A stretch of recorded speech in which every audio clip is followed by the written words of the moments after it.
ফোনটা কই রাখলাম?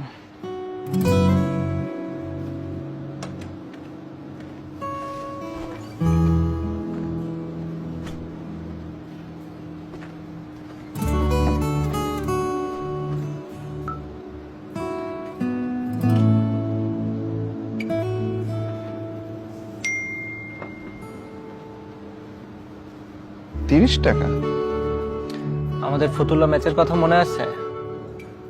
ওই যে খেলায় আমি 6 মারতে যে হাতে ব্যথা পেয়েছিলাম।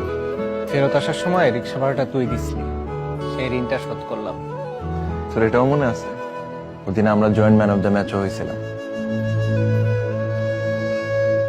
যতবার একসাথে হইছি ভালো কিছু হইছে।